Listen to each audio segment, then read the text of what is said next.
Assalamualaikum warahmatullahi wabarakatuh.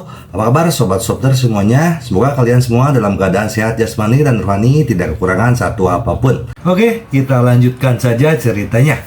Gas, tapi seperti biasa, yang belum tekan tombol like, bantu Mimin tekan tombol like terlebih dahulu. Bab 1321 sampai bab 1325. Mata seluruh dunia terfokus pada momen ini. Semua orang ingin tahu siapa Yizi Side by Side King itu.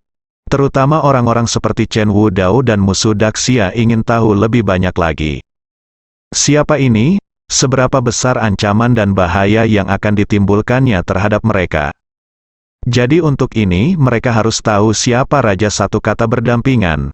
Detik berikutnya adalah momen bagi Raja berdampingan naik panggung. "Tolong bawakan jubah Raja," teriak Yan Longwei, dan jubah kerajaan Raja diundang ke Taichung. Unicorn dalam jubah kerajaan terlihat hidup dan sekuat gunung. Melihat jubah Raja seperti melihat kata Raja. "Tolong berdiri berdampingan sebagai Raja." Detik berikutnya, dikelilingi oleh pengawal naga api, sesosok tubuh tinggi muncul di panggung Raja. Sosoknya setinggi dan lurus seperti gunung, dan momentumnya membubung ke angkasa. Dia baru saja melangkah maju, dan nafas agung memenuhi seluruh tempat. Tekanannya sedemikian rupa sehingga napas semua orang terhenti dan mereka sulit bernapas. Kuat, sangat kuat, master seperti Chen Wudao bisa merasakannya. Berada di panggung Raja ini sungguh tak terkalahkan. Itu bahkan memberi sedikit rasa takut pada Chen Wudao. Begitu dia melihat Raja berdampingan Yizi, dia kehilangan pemikiran untuk menantang. Orang ini memberinya perasaan yang sama seperti orang paling berkuasa di klan Beiliang. Hanya memancarkan sedikit momentum, itu menekannya tanpa keberanian. Tapi ketika semua orang ingin melihat dengan jelas siapa dia, topeng Yanlong menyembunyikannya. Dia terlalu cepat, hampir segera setelah dia muncul. Dia mengambil topeng naga api dan memakainya. Tidak ada yang menangkap bidikan ini, apalagi jika dilihat dengan mata telanjang. Saat dia hendak melihat wajahnya dengan jelas, dia melewatkannya dalam sekejap. Lebih dari itu, Ye Junlin sudah memakai topeng sebelum orang-orang yang menatap layar bisa melihat dengan jelas. Apakah terlalu cepat? Kami bahkan tidak melihatnya dengan jelas. Apa asal-usul kata Raja berdampingan? Tanya Wu Mulan sambil memegang kacamata bacanya. Kami bahkan tidak bisa melihat dengan jelas, kami hanya bisa mencari lensa. Semua orang menyematkan semuanya pada close-up. Lihat apakah Anda dapat menangkapnya, tidak mungkin dengan mata telanjang dan siaran langsung. Sisi Jiangbe ini, setelah Junjun melihat sosok tinggi itu muncul, Junjun langsung berteriak, "Ayah! Ini ayah telah muncul." Melihat kegembiraan Junjun, Li Ziran dan Zhou Yingying saling memandang tanpa daya. "Lihat ini konsekuensinya," Ye Junlin mengatakannya dengan santai, dan Junjun benar-benar mempercayainya. "Aduh." Li Ziran menghela nafas. Ketika anak-anak tumbuh dewasa, mereka akan sangat terkesan dengan perkataan dan perbuatan orang dewasa. "Saya akan menganggap ini sebagai nyata. Junjun, itu bukan ayah. Ayo lanjutkan menonton," kata Li Ziran. "Oh baiklah." Junjun berhenti bicara dan duduk di bangku kecil sambil menatap layar. Kali ini, Ye Junlin juga memasang cincin Yanlong di jarinya. Yan Longwei mengenakan jubah raja untuknya, dia memegang pedang naga api. Dia mengeluarkan pedang naga api. Dan tubuh pedang emas itu memancarkan cahaya yang menyilaukan. Cahaya kemasan bersinar di mana-mana, membuat orang tidak bisa membuka mata. Ye Junlin mengarahkan pedangnya ke langit. Sebuah momentum mendominasi yang tak tertandingi di dunia dan mendominasi dunia kontemporer telah muncul. Ini adalah waktunya. Era ini disebut Raja Berdampingan, juga dikenal sebagai Ye Junlin. Upacara kanonisasi Raja Satu Kata berdampingan akan segera selesai. Mulai sekarang, kanonisasi Raja Daxia telah selesai. Siapa yang keberatan? Yan Longwei bertanya ke bawah. Semua orang diam. Chen Wudao tidak berdaya. Dia mungkin juga, dia hanya bisa diam dan tidak berbicara. Saya keberatan, tiba-tiba sebuah suara bergema di seluruh penonton. Ini siaran langsung ke seluruh dunia, hampir semua orang bisa melihatnya. Suara ini terdengar, terjadi keheningan. Terjadi keheningan yang mematikan. Semua orang tercengang. Penonton yang tak terhitung jumlahnya di depan layar juga terdiam. Tidak ada yang menyangka kejadian seperti itu akan terjadi. Ini adalah upacara penganugerahan raja pertama dalam ratusan tahun, dan beberapa orang tidak puas. Ini adalah raja satu kata, meski dia memakai topeng saat muncul. Auranya langsung menekan semua orang. Bahkan Chen Wudao pun yakin. Chen Wudao mungkin menduga bahwa raja satu sisi demi satu adalah orang kuat dari keluarga terkenal. Misalnya katup 4 gerbang dan sejenisnya. Hanya kekuatan tersembunyi seperti itu yang dapat menumbuhkan orang kuat yang tak terkalahkan. Jadi dia tidak tahan lagi, dia adalah satu-satunya yang paling memahami betapa menakutkannya orang-orang kuat dari 4 gerbang dan kekuatan lainnya. Bahkan dia yakin, namun ada sebagian orang yang menolak mengaku kalah. Ini sama dengan melanggar keinginan Yan Longwei. Semua orang di lapangan mencari sumber suara tersebut. Bahkan Ye Junlin pun penasaran, siapa yang tidak patuh pada dirinya sendiri. Hal pertama yang dia pikirkan adalah Chen Wudao. Tapi Chen Wudao tidak mengatakan apapun. Siapa yang tidak puas? Teriak Yan Longwei, saya tidak menerimanya. Seseorang berdiri, wanita itu seorang wanita. Tidak ada yang mengharapkan ini, tapi hanya sedikit orang yang berani macam-macam dengan wanita ini.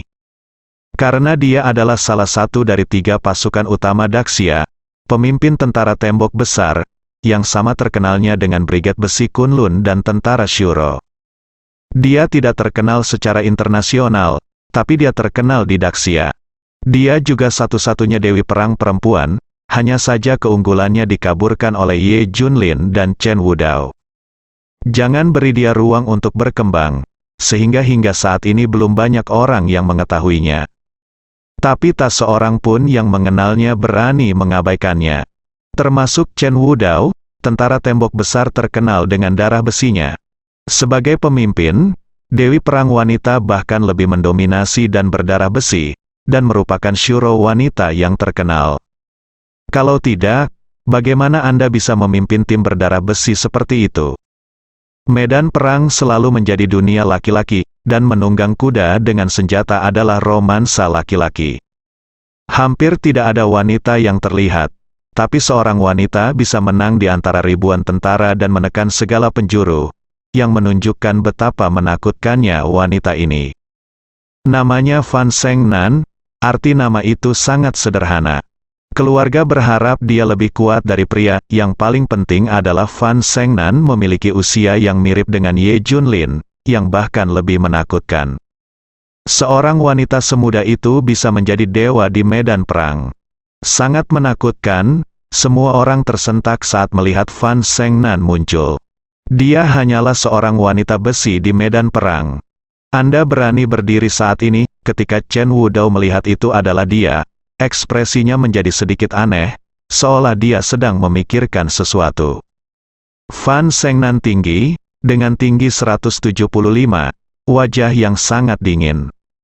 Tubuhnya memancarkan aura seperti gunung es, membuat orang takut untuk mendekat setengah langkah pun.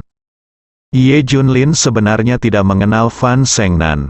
Kebanyakan hanya terdengar saja, hanya bertemu sekali. Jadi dia penasaran mengapa Fan Shengnan menolak untuk mematuhinya. Yan Longwei bertanya dengan tegas, Fan Shengnan, mengapa kamu tidak puas? Fan Shengnan berkata dengan dingin, alasannya adalah sebagai berikut. Pertama, raja berdampingan pastilah orang dengan prestasi besar, tetapi saya belum pernah mendengarnya orang di hadapanku ini. Prestasi apa yang telah dia raih? Kedua, jika kamu menjadi raja, kamu harus menunjukkan kemampuanmu yang sebenarnya untuk membuat kami mengaku kalah. Ketiga, aku selalu berpikir bahwa hanya ada satu orang di Daxia yang paling dekat untuk dinobatkan sebagai raja, yaitu Ye Junlin. Fan Shengnan memberikan 3 alasan. Seluruh penonton tercengang. Chen Wudao menjadi gila, Ye Junlin tampak tidak percaya. Fan Shengnan, yang baru bertemu dengannya sekali, merasa bahwa dialah yang paling menjanjikan untuk dinobatkan sebagai raja. Dia juga menyebutkan alasannya, kenapa ini? Ye Junlin tidak mengerti. Chen Wudao semakin tidak mengerti. Tidak apa-apa untuk mengatakan dia tidak pantas dinobatkan sebagai raja. Tapi tidak baik untuk mengatakan bahwa dia tidak sebaik Ye Junlin. Dia mengalahkan Ye Junlin, dan kemudian mengalahkan istana Zentian. Tetapi bahkan Fan Shengnan merasa bahwa Ye Junlin adalah orang yang paling dekat dengan raja satu kata. Bukankah ini berarti Ye Junlin lebih baik darinya? Dia tidak yakin. Ribuan ketidakpuasan, pertarungan dengan Ye Junlin tidak bisa dihindari. Anda harus membuktikan bahwa Anda lebih baik dari Ye Junlin. Fan Shengnan, apakah kamu salah denganku di sini? Apakah kamu berani mengatakan bahwa Ye Junlin adalah yang paling dekat untuk menjadi raja? Dia adalah jenderalku yang kalah. Aku bahkan mengalahkan istana Zentian, yang lebih kuat dari Raja Darah Istana. Petik 2. Aku bisa melakukan apa yang bisa dia lakukan, dan aku bisa melakukan apa yang dia tidak bisa lakukan dengan lebih baik lagi. Kamu masih berani mengatakan bahwa dia yang paling dekat, di mana kamu menempatkanku? Chen Wudao tidak bisa mentolerir pasir di matanya. Orang itu langsung menanyai Fan Shengnan. Haha, apa kamu tidak tahu bagaimana kamu menang? Kamu hanya punya keuntungan, bagaimanapun juga. Di mataku, dia lebih baik darimu. Tidak, di hati banyak orang, dia masih lebih baik darimu. Paling-paling kamu bisa. Dia adalah seorang jenderal yang galak. Dia adalah panglima tertinggi. Inilah bedanya. Fan Shengnan berkata dengan dingin. Saat dia berbicara, matanya bersinar penuh percaya diri. Dia memiliki kekaguman misterius pada Ye Junlin. Bahkan Ye Junlin sendiri tidak merasakannya. Kamu. Chen Wudao hampir meledak amarahnya, tapi tidak ada cara untuk membuktikannya. Kami akan membicarakan urusanmu nanti. Sekarang bukan waktunya berdebat denganmu, ibu mertua. Fan Shengnan memelototi Chen Wudao. Mata di lapangan terfokus pada Fan Shengnan dan Ye Junlin. Namun, 3 alasan Fan Shengnan didukung oleh sebagian besar orang yang hadir. Terutama 2 alasan pertama, semua orang mendukungnya. Untuk dianugerahi gelar raja berdampingan, seseorang harus memiliki kelebihan dan kekuatan. Kalau tidak, bagaimana kita bisa meyakinkan masyarakat? Inilah karakter yang tiba-tiba muncul dan dianugerahi gelar raja berdampingan. Semua orang penasaran, atau tidak yakin. Nyatanya, Yan Longwei bisa langsung mengumumkan identitas Raja Yizi. Namun mereka punya pertimbangan tersendiri. Pertama, biarkan Ye Junlin terus melenyapkan musuh secara rahasia. Kedua, dapat mengganggu dan menakuti musuh. Lagi pula, tidak ada yang tahu siapa raja yang berdampingan satu kata itu. Apa latar belakangnya? Bagaimana kekuatannya? Prestasi apa yang telah Anda raih? Seberapa besar ancamannya? Semuanya tidak diketahui. Hal yang tidak diketahui adalah hal yang paling menakutkan. Jika mereka tidak mengerti, tidak ada yang berani melakukannya dengan mudah. Setiap orang akan menyelidiki siapa orang itu, yang akan menghabiskan banyak tenaga dan sumber daya keuangan. Pada saat yang sama, ketakutan akan semakin besar. Inilah rahasia yang disembunyikan Yan Longwei dari Ye Junlin. Fan Shengnan benar-benar seorang penggoda wanita. Dia menatap Ye Junlin dan berkata dengan keras, "Tolong beri saya alasan yang meyakinkan untuk satu kata raja bahu-membahu ini." Berikan semua orang alasan yang meyakinkan. Ya, kami juga menginginkan alasan seseorang melangkah maju. Dan semua orang mereka semua mendukung. Semua punya alasan. Ini, bahkan Yan Longwei bingung dalam situasi ini. Mereka bahkan memperhitungkan seseorang yang menyabotase upacara tersebut. Namun situasi ini benar-benar tidak dipertimbangkan. Bagi mereka, tampaknya tak seorang pun akan mempertanyakan hal itu. Akibatnya, Dewi Perang Wanita muncul. mereka semua memandang Ye Junlin dan melemparkan masalahnya ke Ye Junlin. Biarkan dia mencari tahu. Ye Junlin juga tampak tidak berdaya. Yan Longwei ini ingin membuktikan dirinya untuk meyakinkan publik. Yan Longwei sebenarnya menyerahkannya padanya. Yan Longwei juga punya pertimbangannya sendiri. Saat ini, Raja Satu Kata tidak boleh mengeluarkan terlalu banyak suara. Terutama identitas dan kekuatan yang terbaik adalah tidak diekspos dan meninggalkan hal yang tidak diketahui kepada musuh. Namun penganiayaan Fan Shengnan membuat mereka tidak punya pilihan. Jadi Yan Longwei mengharapkan Ye Junlin menyelesaikan semua ini sendirian. Masalah ini sangat penting, tidak hanya Fan Shengnan dan yang lainnya yang ingin mengetahuinya, tetapi juga kekuatan luar negeri dan kekuatan yang mengancam Daxia juga ingin mengetahuinya. Ini adalah peluang besar bagi mereka, meskipun Anda mengetahui sedikit petunjuknya. Namun menurut penganiayaan Fan Shengnan, identitas asli Ye Junlin harus diungkapkan. Ayo, beri saya alasan yang meyakinkan. Melihat semua orang tercengang, Fan Shengnan berteriak. Negara-negara dan kekuatan-kekuatan besar di seluruh dunia yang menyaksikan hal ini ingin mengetahui hal ini secara lebih mendesak. Mereka lebih cemas daripada Fan Shengnan. Ye Junlin perlahan memasukkan kembali pedang Yanlong ke sarungnya. Boom, tiba-tiba dia mengangkat kepalanya, matanya bersinar seperti guntur yang meledak. Itu adalah tampilan yang meremehkan dunia. Pada saat ini, semua orang yang melakukan kontak dengan mata Ye Junlin sangat ketakutan hingga hampir meledak ketakutan. Penampilan ini sangat menakutkan, itu adalah sesuatu yang belum pernah dialami siapapun sebelumnya. Kulit kepala semua orang mati rasa dan darah mereka mengalir mundur. Takut, sangat menakutkan, bahkan Chen Wudo terkesan dengan momentum ini. Ini jauh melampaui kemampuan Anda sendiri. Apakah ada orang lain yang tidak puas? Ye Junlin bertanya dengan dingin. Tidak, tidak. Kami menerimanya, kami semua menerimanya. Mereka semua mengikuti Fan Shengnan untuk menanyakan alasannya sekarang. Tapi sekarang mereka semua ketakutan. Tidak ada yang mengajukan keberatan lebih lanjut. Ini adalah momentumnya. Semua orang di pengawal Yanlong mengangguk berulang kali. Metode penanganan Ye Junlin sangat bagus. Pertama-tama dia menekan semua orang dengan momentumnya. Sekarang hanya tersisa satu Fan Shengnan, yakinkan saja dia. Ini membuatnya lebih mudah untuk ditangani, semua orang ketakutan, sehingga membuat Fan Shengnan lengah. Masuk akal bahwa selama seseorang melangkah maju, semua orang akan melompat keluar. Hanya saja ada yang tidak beres dan mereka semua ketakutan. Dia adalah satu-satunya yang tersisa. Dewa perang penggemar. Hanya kamu yang tidak puas. Ye Junlin memandangnya dan berkata, kamu. Aku hanya tidak menerimanya. Jika kamu memiliki kemampuan, tunjukkan kelebihan dan kemampuanmu, atau lepaskan topengmu. Fan Shengnan tidak akan mundur selangkah pun. Oke, kalau begitu aku akan memberimu penjelasan. Ye Junlin melambai. Ikuti aku, Fan Shengnan mengikuti. Ye Junlin memberinya sebuah buku, yang mencatat kekuatan dan orang-orang yang telah dilenyapkan Ye Junlin dan Istana Zentian dalam 1 bulan. Yan Longwei tiba-tiba menyadari apa yang Ye Junlin tunjukkan padanya. Dia layak menjadi raja berdampingan, dan dia telah mempersiapkan segalanya sebelumnya.